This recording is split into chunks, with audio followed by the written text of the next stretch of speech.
Hey guys, Rita here, bringing you a commentary, and I haven't done one in a while because I've been busy with schoolwork and other work, and my internet's been down, so finally get to do a commentary, and this one is a dual commentary with the PS3 Entertainment. Hey guys, And, PS3. oh, cut you off short there. But, this is a gun game, and I'm not actually going to be using a gun up until maybe about 5-10 minutes in, and I'll be knifing only. And I think it was a pretty funny video because I get a ton of knives and setbacks until someone actually wins. And so in this video, we're going to be talking about Modern Warfare 3 and like mostly the perks and what we want to see out of the perks. And one of my thoughts was, say for like the Ghost perk, you need to keep on unlocking the like keep on completing the challenges. Like say for the pro perk, once you unlock the pro perk, you still have to complete the challenges. So say once someone gets pro Ghost in Black Ops, they don't use the Strela anymore. They just don't need it anymore. And I find that's really annoying because if you have Ghost, you should like use it to its full potential. And so I think that you should have to keep on completing challenges every so often just to keep Ghost Pro. Otherwise, you're going back down to regular old Ghost. And I know PS3 Entertainment had a really good idea. And Yeah, you have a good idea, but I think that where you use Ghost so you don't get seen by helicopters, I think you have to have your Strela with you for that to work. I think if you don't have your Strela, then you're still able to be seen. So it's kind of like the perk is affected by your classes. Like if you don't have the Strela, then the helicopters will still see you, so you're still a threat, or there's still a threat to you. So that way, it almost forced people who have Ghost that want to be unseen by the helicopters to use their Strela. And if you have the Strela, most of the time you're actually going to use it. yeah. And also, I could see a spin off of that with like maybe using a silenced weapon, and how that might give some perk advantages.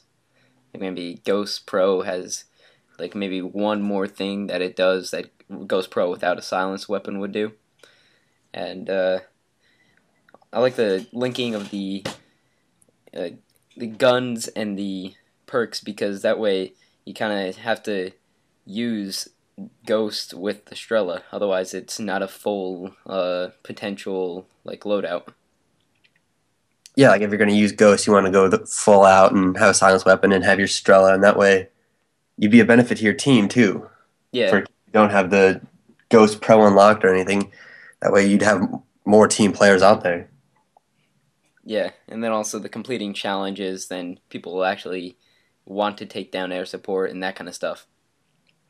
Yeah, And so other perks, I think that you can't really do too much in the way of doing the completing challenges after unlocking Pro, because most other perks you use them to the full potential anyways, like stopping power. I mean, if they do bring that back, I wouldn't be surprised if they brought that back in Juggernaut. yeah. I don't ever find a problem with stopping power or Juggernaut. I know stopping power always took its slot in the perk. You never really had cold blooded or whatever it was else unless you were trying to run a class like that. But I think it was fine, and I think if people are having a problem with stopping power, that they should just run Juggernaut. That's why it was there. Yeah, and then also the Juggernaut with the stopping power, vice versa. I mean, if you Yeah. had a problem with Juggernaut, you stop power. And what else is there to talk about? Kill streaks, I guess. Should they bring back the connecting kill streaks? Say I get my Harrier, call that in, hide behind a bush, wait for my Harrier to do work, and then all of a sudden I have a chopper gunner. Should that be brought in? I think that should be brought back in.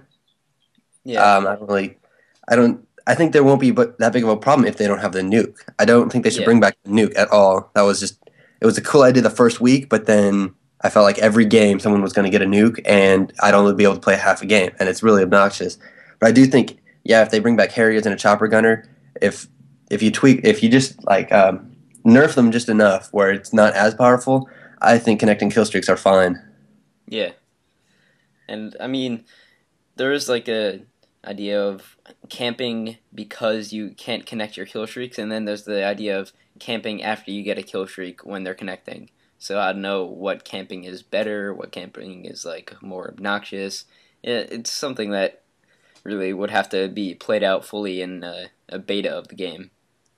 Yeah, honestly, I think I see way more camping in Black Ops, and I don't know if that's just because your kill streaks don't add up. People are, instead of hiding in a bush waiting for the kill streaks to add up, they're hiding in a bush waiting to get their kill streaks, Yeah, and waiting that's for somebody to walk by so they can get that one more kill closer to their kill streak. I don't know which is worse, but I think I see way more camping because of it in Black Ops. and then you get the psychological factor of like when the kill streaks do connect, you don't want to be seen or like you don't want to expose your position, so you kind of want to hide off, and even if you see a guy, just don't shoot him. Yeah, yeah. And also, I was also wondering what would be the benefit of adding a squad system in, like the Bad Company 2 style. I know they can't really completely copy off of that, but it would be a good idea because what if there's squad spawning in Modern Warfare 3? How would that change the spawn system as a whole? I think it'd completely get rid of.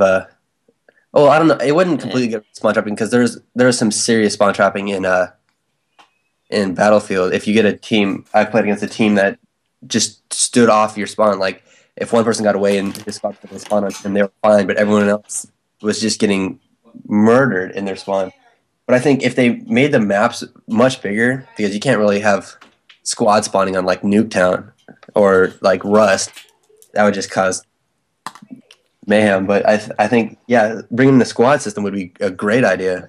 yeah, and also people can't really complain about the spawns anymore because they spawn off their teammates, so you be mad at your teammates, not the developer. Yeah, I don't think I've ever heard someone complain like, "Oh my God, why were you there? I had to spawn on you." Like, I don't think that ever has come up before. Yeah, and also speaking of the squad idea, one of the things we're jumping across games here, but Bad Company 2, one of the things like I don't like about it is that if you want to communicate with another squad, you don't really have that option. So you can't have a full team assault. You can only have like squad, like commanding. Yeah, yeah, I So don't think if that there was a was good like an idea. officer position where you could communicate with the other officers that communicate with their squads, that would be pretty cool. Yeah, that would actually be a great idea. Like Mag tried to do something like that, where everyone could talk, but you had to be in a certain proximity to that person to be able to hear them, which kind of Yeah, was it was really annoying if you were trying to talk to somebody that was they with have you. radios nowadays. This isn't like 1920. Yeah, I know. So that is the end of the gameplay. I am sorry we have to get cut short here. So thank you guys for watching. Sub to PSR Entertainment and TooEasyGaming, or you don't have to. Just check out our channels. Don't feel like being that one sub me whore. And thank you for watching.